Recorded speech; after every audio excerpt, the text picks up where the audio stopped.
Mark, where do I stand? You're good. Okay. All right. Hello, hello. If I have a reputation, I might have two reputations. One is as something of a tease, and the other, if I have a literary reputation, is of writing things that might be a little depressing. So, the first line of this story, I promise, is the most depressing one, and hopefully it goes up from there. If it doesn't, there are two more stories that might lift your spirits. So, and like Jay Bradley, Dr. Bradley said, you can ask me later if this is true or not. So so one night at the Cheetah. My sister was a stripper until her boyfriend, a bouncer, was shot and killed outside of the Cheetah Club in front of her on a misty November night. It was the Florida kind of misty, I imagine, a thick, humid blanket of 63 degrees.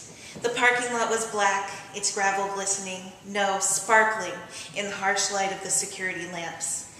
I'm reminded, however tangentially, of when a boy told me I looked beautiful by streetlight, and how later, after he'd left me for a city across the country, I wondered how much of a compliment that really was. Under the Cheetah Club's lights, though, the night was nothing. The night was blood and arterial pressure and death, possibly brought on by his own gun. What the men wanted was likely cash. That's what strippers and bouncers are, right? G-strings full of cash. I don't know if that got what they wanted, but I think my family got what they wanted because she stopped stripping after that. The funny thing was that I was 11 and I didn't have a clue. I bought my sister earrings and was upset that I was missing Full House to go over to her house the next night. Though when we arrived, I found the house full of excitement my other siblings brought together. 2 Doberman pinschers met us at the door, and so did a shooting target, an optical illusion poster of a man pointing a gun at me. And no matter where I moved, the gun just stayed aimed right at my face.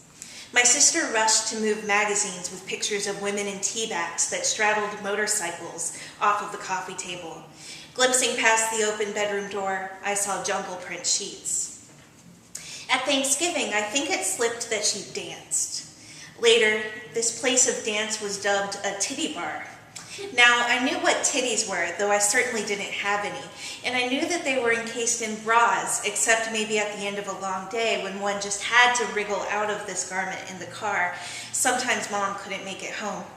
I imagined something cool, something day glow. Now I realize I might as well have imagined her tap dancing. Geez. I knew what it was, though. I knew there were poles involved. I let myself believe she was a bartender or something, and I hoped none of the guys at the counter were ever mean to her. I imagined her joking around, pulling taps, all in her bright green bra. Finally, I just had to ask, "So where do you bartend?" "Catherine, I'm a stripper." She said it just like that, over the mashed potatoes. I knew what the Cheetah Club was. It was possibly the only gentlemen's club in Sarasota, a city full of gray-haired Episcopalians and band geeks, at least in my world. In fact, my exposure to the world outside of church and school was limited, mostly of my own doing. I was afraid of what was out there, curious as I might have been, and the incident of that death didn't help me one bit. Years later, I moved to Orlando. Friends of mine, English majors, were strippers. One said she worked in the club as a seamstress only, but come on. I decided to write about my sister for a service learning project.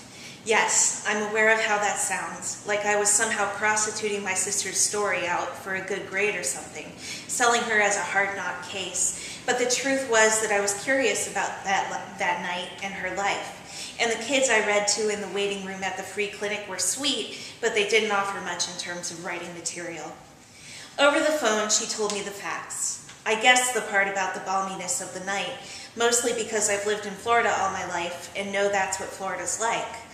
That wasn't the important part anyway. The important part came unexpectedly when she said this. I had to call his parents and tell him that he'd died. And she didn't even know his parents. So imagine this. You're at home, sipping your beer or whatever the hell, and watching football, and this tear-stained voice slaps you hard across the mouth out of motherfucking nowhere. Your son was shot and killed tonight, and I'm his girlfriend, the stripper he was walking to her car. Then there was Christmas. That boy I spoke of, the one who told me I was beautiful by streetlight, I hadn't met him yet. I gave my sister a copy of my essay about her and a wrapped copy of my favorite CD, Rilo Kiley's More Adventurous. I wanted her to listen to it, to get me. She probably never opened the shrink-wrapped CD, but I hope she kept it. I often wondered why she went into it. I mean, she'd had a hysterectomy at 16. Maybe that was part of it, the first freedom, the first sense of womanhood. Did she regret this? I don't know. The chipper woman I see now could have been streaked with sweat and oil, could never have been streaked with sweat and oil, tracings of fingers 3 inches from touching. People in my family didn't even touch. How could money, filthy, germy money, touch lace and skin and sweat all at once? Well, I can't imagine that. Not really. I can imagine the death. I've seen that parking lot. I know there had been robberies in that area that week. I don't think they even ever found the guys. Then there was Christmas. There was always Christmas, stripping or not.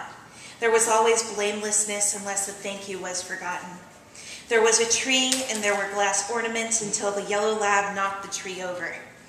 There was my sister with a braid that started at the top of her head and swung down to her waist, adorned with a bell. And there was me, wondering for whom I'd ever strip. I met that guy, the streetlight guy, and I did so for him eventually, wearing a pink polka-dotted bra.